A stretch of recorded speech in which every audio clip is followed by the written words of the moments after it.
Hey, Magic fans, welcome back. This is your captain speaking here on Captain Clyde's MTG.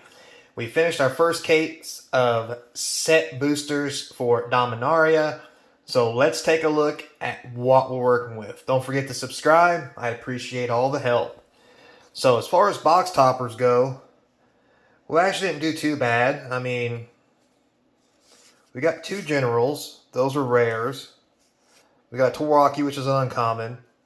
A rare Stang, another uncommon, and we actually got a rare here. Now, these weren't worth a whole lot, but to be fair, 4 rares and 2 uncommons are a lot better than the average. So I'm not going to lie, I'm pretty happy with that. So, we'll next go to our art cards. 1, 2, 3, 4, 5, 6, 7, 8, 9, 10, 11, 12, 13, 14, 15, 16... 17 art cards in 6 boxes. We're averaging about 3 a box. And we got some doozies, I'm not going to lie. They're all very pretty. Especially old Lily. You know, they're all great. We even got a Squee there.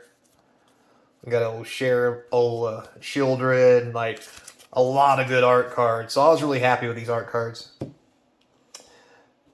Alright, next we have our commander stuff. We did get 2 mythic commanders. We got, well, not really a commander, but we got Shahad and we got Jared finally, so that was kind of cool. Historic Boon, a few other things. Nothing worth a whole lot of money. We did get a Mana Rig mythic. That's probably worth a little something. But all in all, not too shabby. Not a whole lot, honestly. 1, 2, 3, 4, 5, 6, 7, 8, 9, 10, 11... Only 12, so about 2 commander cards per box. That's actually not a lot. That might make the value of these cards go up a little bit, but I think that's about a good rate for how many of these cards should be in a case. Next, we'll go to the list. Alright, so we did get a Watosi. We did get a Worm. It's not worth very much if you want the actual original one, but it was kind of cool to get. We got an Emperor, a Shikishima Stuma, a Jete, an Anointed Possession, a Gnawbone. You know, we got a lot of good stuff in the list. And the list slot, not going to lie, is really impressive in this set.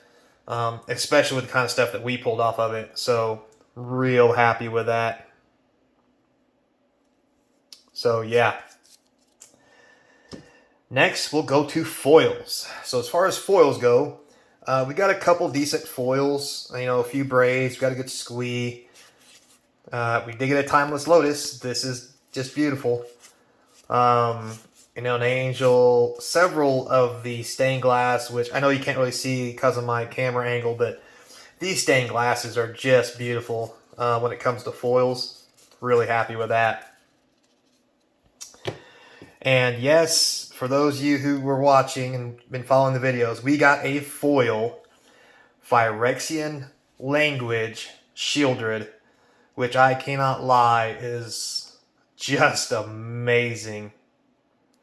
And this card's going for like $100. So like, that was an amazing hit. Actually, it's about 90 at the time of the filming of the video, but as we wrap up, I think it's up to about 100. This thing is just amazing. Like, man, I don't know if I even want to get rid of it. Like, this is just so sexy. So sexy. And we did manage one alternate art Shieldred, which is actually about $40. To be honest with you,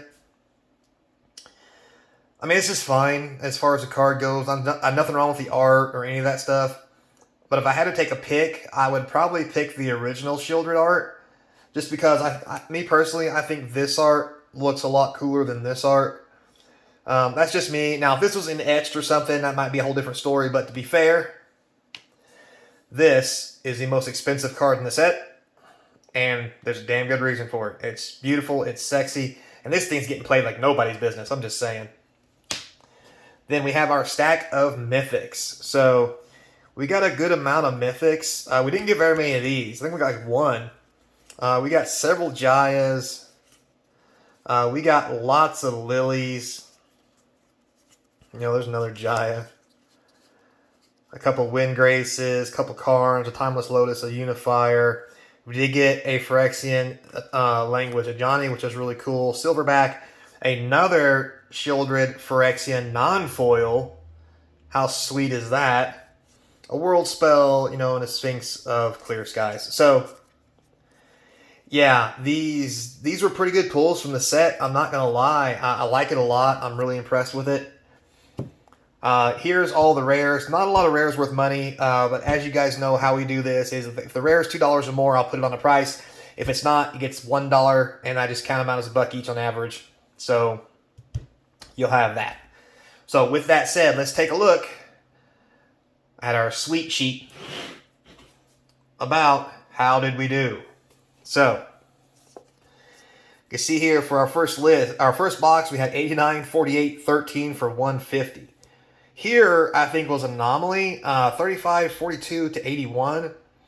I think that's just one bad box because the next box was 16, 45, and then 59 from a big hit from the list for 120, and then 78, 46, 11 for 135. This is where the shielded was. You guys can't tell. Two numbers. But 145 and 16 from the list for 161. And then last box was 81, 46, and 0 from the list for a 127. Now that gave me an average of 129 per box. So if I took 20% off for shipping and fees, at minimum, you know, you're looking at, you'd have to pay $100 and I'd say probably $5 a box, really $100 a box to make any kind of profit, or at least just to break even on these set boosters. So currently it's not worth doing mass box openings because there's just not enough stuff in there. I took out the one anomaly like I did in the last, video. That took it to 138, so it would be 26. That's still you only making like $10 to crack a whole box. I'm not sure that's worth it. Now, I mean, if you're going to do a mass box opening and you can get them at retail price, from the distributor, I think you can actually do mass box openings, but unless you have a distributor that you're going to crack a bunch of packs for, I really don't think this is up the alley of where you can do that. And if you compare this to the draft boxes, like I said, 127 was the average. Over here for the draft, we had a 118. So $10 difference. The box price right now is about $10 to $15 difference. So that actually about adds up. And again, if you take the extra one out, the anomaly, we had over here, where was it, the 49, takes it to about 128. And if you took the anomaly out over here, it'd be 138. So it's still a $10 difference. So as I look at those kind of patterns in a case, I start thinking, to be that close, it's probably not on accident. So with track printing and everything else that they're doing, I think what you see here is going to be the average you're going to get out of those boxes. It's enough that you don't lose money, but it's also enough that you're not going to make money. At least not until certain cards go up, some cards go down, or it starts rotating out. The days of easy tendies of opening boxes and making your money back are definitely gone. So for you guys who want to do that, I highly suggest against it. Also, if you are a store, you're going to see a little profit, but honestly, probably not enough to offset the massive labor costs from cracking large amounts of boxes. And that's just my look on it, guys. Between shipping and everything else, refunds and people saying they didn't get it and stealing cards from you, yada, yada, yada. It's going to be very hard to do mass box openings these days, especially on these types of items. Now, with that said, we haven't done this on collector boosters for a whole case. And I thought about doing that, but I honestly don't know if I want to. It's really going to have to depend on how I feel after I open. I got one more case of set boosters I want to run through.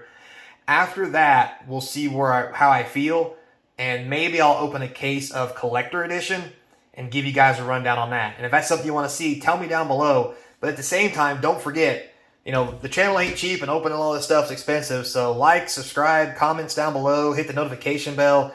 Links in the description to the Patreon page. You can support monthly so I can keep cracking all these boxes. And if you're on the Patreon page as a subscriber, you're going to get some pretty free swag, free stuff and discounts to the eBay store, which is also linked in the description below.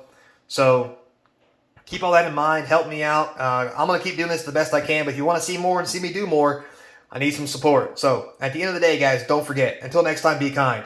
And I hope to see you across from the game table. Later.